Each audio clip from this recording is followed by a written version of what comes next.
O Senhor esteja convosco. Ele está no meio de nós. Proclamação do Evangelho de Jesus Cristo segundo Marcos. Glória a vós, Senhor. Naquele tempo, traziam crianças para que Jesus as tocasse. Mas os discípulos as repreendiam. Vendo isso, Jesus se aborreceu e disse: Deixai vir a mim as crianças, não as proibais, porque o reino de Deus é dos que são como elas. Em verdade vos digo, quem não receber o reino de Deus como uma criança, não entrará nele. Ele abraçava as crianças e as abençoava, impondo-lhes as mãos. Palavra da salvação. Glória a vós, Senhor. As palavras do Santo Evangelho, sejam perdoados os vossos pecados. Amém. Podemos assentar. Insistimos em nossa leitura no livro do Eclesiástico, este grande tesouro da sabedoria de Israel, um momento de encontro do pensamento de identidade judaica com a sabedoria grega, a investigação sobre a vida em sua dimensão dramática e como, não obstante o fato de que nenhum de nós tenha vindo para cá com uma rota e com um manual de funcionamento, a gente pode entrar em menos enrascadas ou sair dela com sabedoria, a sabedoria que é objeto de procura dos gregos e que também é fruto da instrução na perspectiva hebraica. No primeiro versículo deste texto se diz: Deus criou o ser humano e o formou à sua imagem e semelhança. As Sagradas Escrituras nos fazem comparecer sempre de novo e de novo às histórias e aos termos.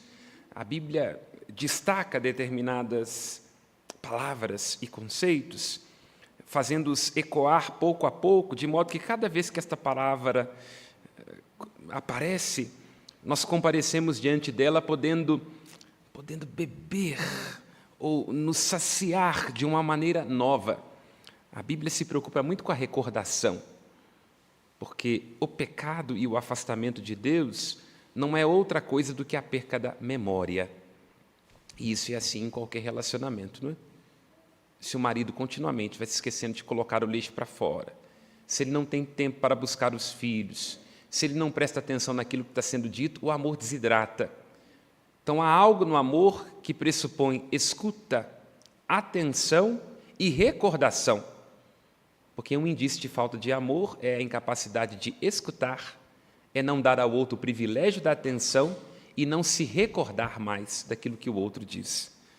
Por isso, neste livro, que ecoa a sabedoria, retoma-se este princípio.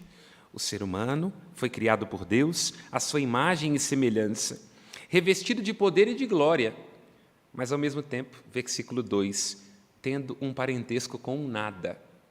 É muito interessante que cada um de nós, sobretudo nestes tempos em que a gente coloca filtros nas redes sociais, que a gente tem o shape, que a gente se recorde de que, não obstante nossa grandeza, nossas escovas progressivas, nossas toxinas botulínicas e estas coisas que nós vamos fazer para alterar o nosso biotipo, nos tornando pouco a pouco meio asiáticos, meio irreconhecíveis, que todos nós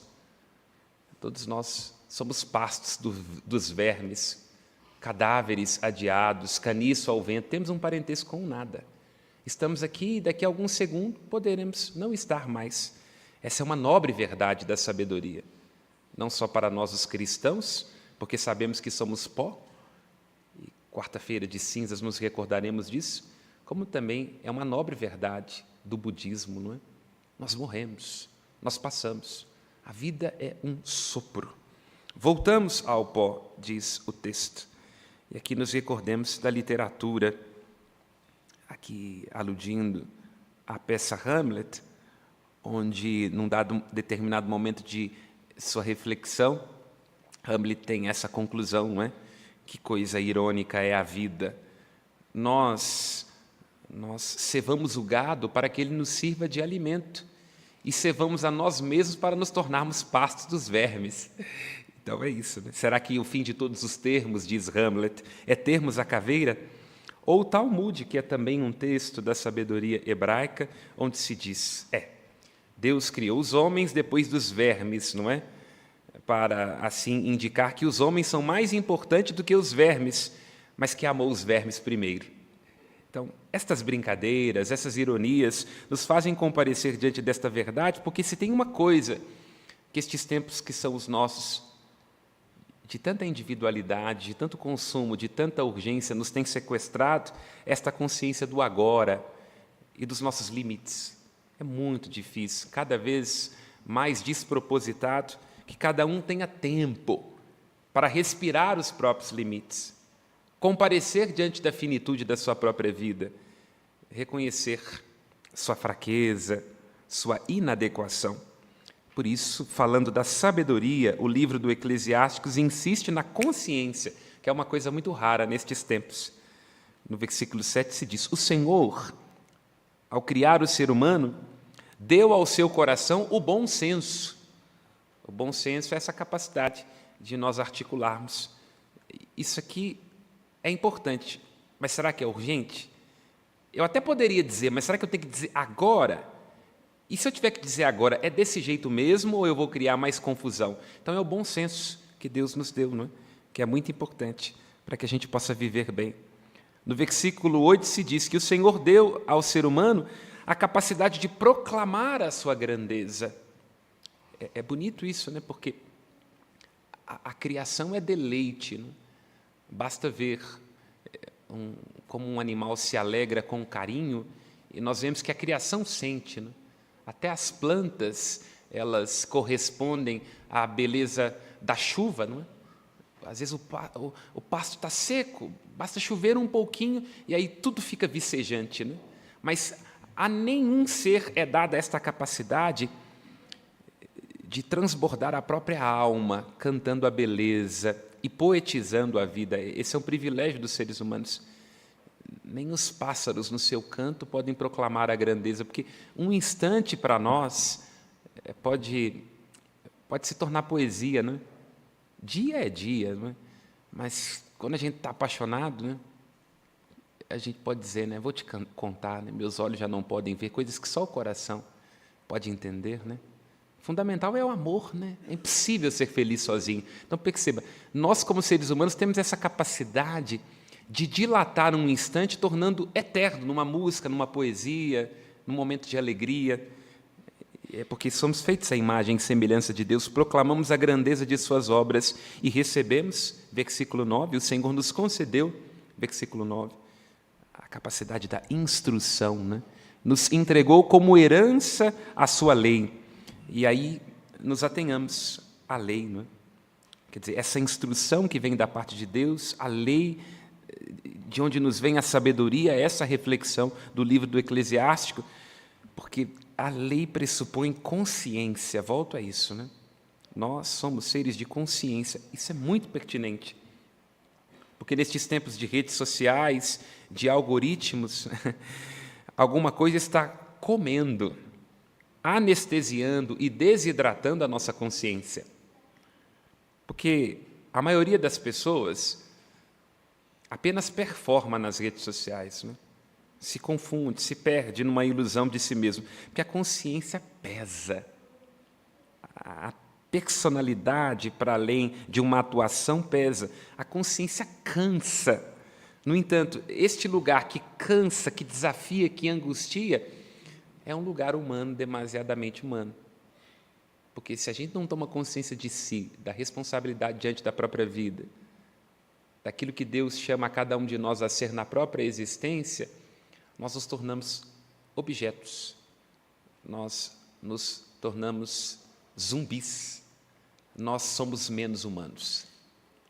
Então, as redes sociais, este frenesi, os algoritmos estão nos desumanizando porque anestesiam, porque comem, porque desidratam a nossa consciência, nos fazem perder a consciência do agora, nos fazem perder a consciência do valor da vida, daquilo que é mais importante e da nossa salvação. Portanto, nos desumanizam.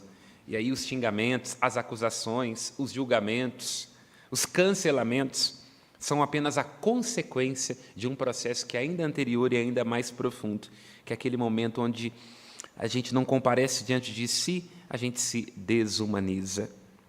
É bom refletirmos isto nestes tempos. E aqui, claro, terminamos nós com um olhar sobre o Evangelho, porque é muito curioso que os discípulos repreendiam as crianças que vinham até Jesus, e certamente um sinal de alguém que não está encontrado consigo mesmo e com a própria história é não gostar de crianças. Estou falando não querer ter filho, não. Até mesmo porque os padres não têm filhos, nem se casam, nem têm sogras, né? É uma maneira da igreja dizer, se vocês têm tantos problemas, não vamos lhes dar mais uns, né? Mas que uma pessoa não queira ter filho, às vezes é uma questão de saúde mental. A pessoa olha para si mesma e ela diz, se eu tiver um filho, eu vou matar ele. Então, para não ser presa, é melhor ser só tia. Porque tia é bom, como eu sempre digo, você pega limpo e devolve sujo, então não vai ter problema com ninguém. Agora, uma pessoa não gostar de criança, tem alguma coisa errada com ela. Pessoa que não gosta de criança, que não fica encantado com a criança, naquilo que diz, na vida que vibra. Tem alguma coisa errada, inclusive consigo mesmo. É o que Jesus está dizendo. Então, a vida adulta, essa onde a gente tem que lutar para não perder a consciência, ela não é outra coisa nos seus encantos e nos seus avessos do que o resgate de uma criança perdida dentro de nós. Porque você pode observar, a criança não trai a própria consciência. Por isso que é muito difícil ensinar as crianças a mentirem, coisa que a gente tem que fazer um pouquinho quando é adulto. Porque alguém chega dentro da sua casa, uma amiga fez uma coisa esquisita no cabelo, ela pergunta, tá bom? Aí você fala, tá ótimo. Aí seu filho fala, não, tá parecendo um ninho de passarinho. Então, veja, a criança, na cabeça da criança é tudo contínuo, ou é ou não é. A criança não dissimula os próprios afetos. Se ela gosta, ela gosta. Se ela não gosta, ela não gosta. Então, quando Jesus diz que para entrar no reino dos céus a gente tem que ser como as crianças, o que ele está querendo dizer, poderíamos atualizar, é que a gente tem que ter uma relação positiva e sincera com a nossa própria consciência. É ou não é? O que eu sou chamado a fazer? Não tem que perder tempo. Quais são os meus sentimentos? Onde é que dói? Eu digo, eu falo, eu coloco, eu caio, ralo o joelho, mas depois eu me levanto. Então,